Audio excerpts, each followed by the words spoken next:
Hi guys, welcome to the Ingles table. I'm Cody Collins, and today I'm excited to share with my recipe, homemade Tuscan soup. Let's get started. So, a little behind the scenes of what we have here for this homemade Tuscan soup. We're gonna start off with a pound of hot Italian sausage that we're gonna saute on this pot right here, roughly about medium high to medium. So we're just gonna add that bad boy in here right now and get that sizzling. You know, we're cooking with gasoline as soon as you hear that nice little crisp pop and sizzle.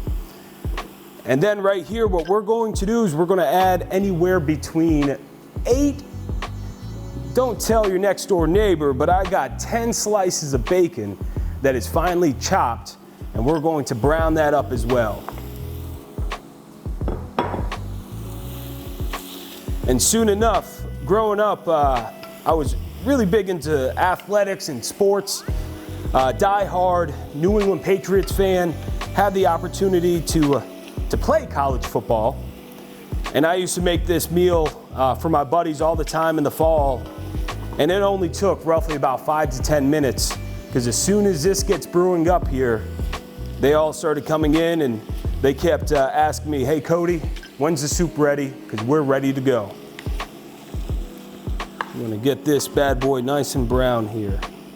And brown, what we're gonna do real quick, I'm gonna finish this up, browning this sausage and bacon. We're gonna be right back, and before you know it, we're gonna have a meal so good, the entire family is wanting to have a nice bowl. Stay tuned, we'll be right back.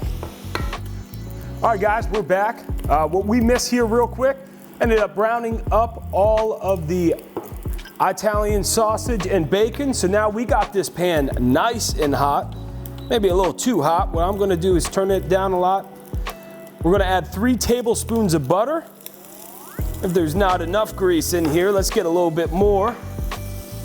We're gonna add 3 minced cloves of garlic.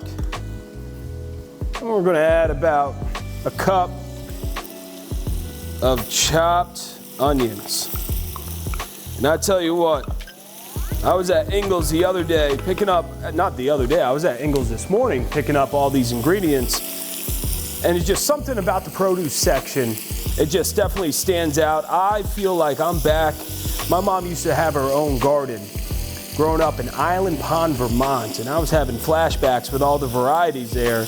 There's nothing better. So now, this is where the fun part begins. This is where the offensive and defensive linemen start knocking on the door to try to get in. Because as soon as you start sauteing these onions, the smell and the aroma pops out to a completely different flavor type. It hits you in a part you've never been hit before.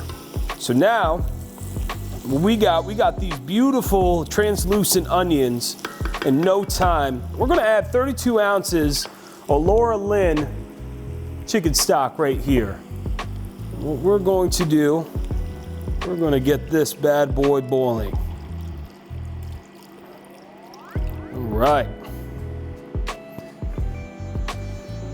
And then what we're going to do, we have 4 diced yellow potatoes. I dice them typically, best way, about a 1/2 inch. Best method to add when you're eating some soup. So what we're going to do, we're gonna bring this to a boil here and have all these flavors marinate. And I tell you what, you're not gonna miss out on anything. And the entire family is gonna come back and say, hey, where did you learn this recipe? And you're gonna be in great hands, because you said, my friend Cody from Ingles told me all about how to make this bomb Tuscan soup. So real quick, we're gonna bring this to a boil. We'll be right back. And before you know it, all these flavors are gonna marinate. So hold on real quick and stay tuned. All right guys, and we're back. As you can see here, we got a nice boil. This is exactly what we're aiming for. A good simmer. Get the potatoes. We don't want them to poke your fork or your spoon and then it falls apart. We want them nice and al dente, because there's still little bit of more of the cooking process involved. So now what we're going to do, we're going to add our meat to this. Guys, I tell you what, the hardest thing about making this soup is making sure there's some left by the time you're done making it, so you can share it with friends and family. And if you could smell the aroma, it is unreal. I mean, my nose feels like it's Christmas Eve, and this is Santa Claus with a bag full of stockings. All right, so now we're gonna wait, bring that back up to a boil again.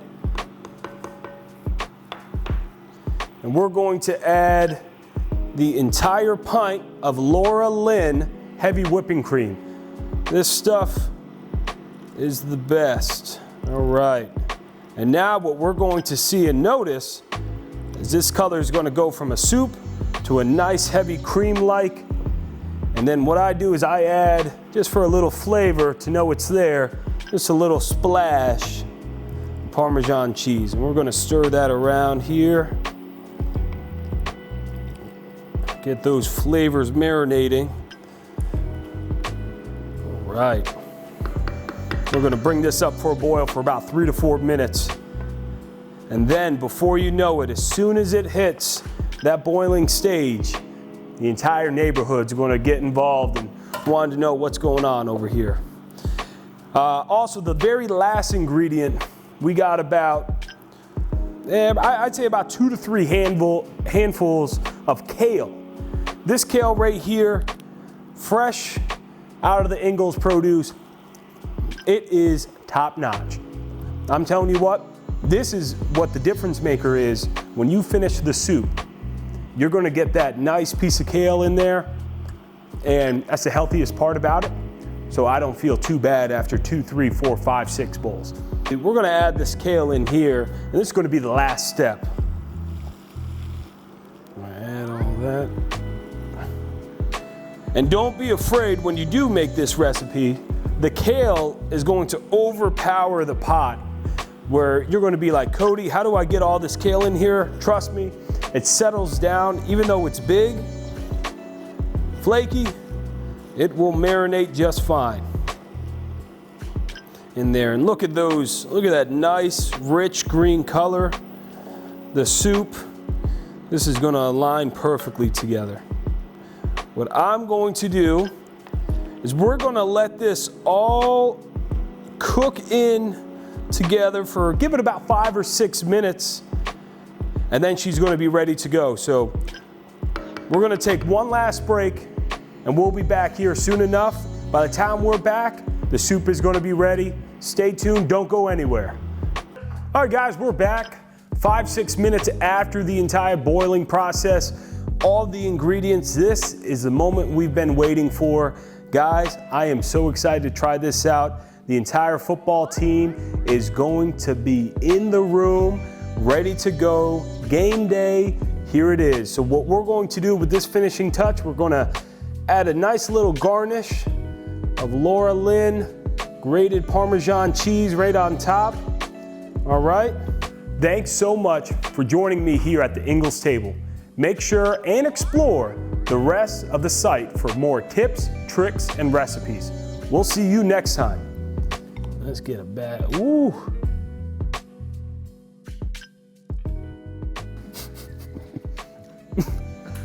Oh yeah.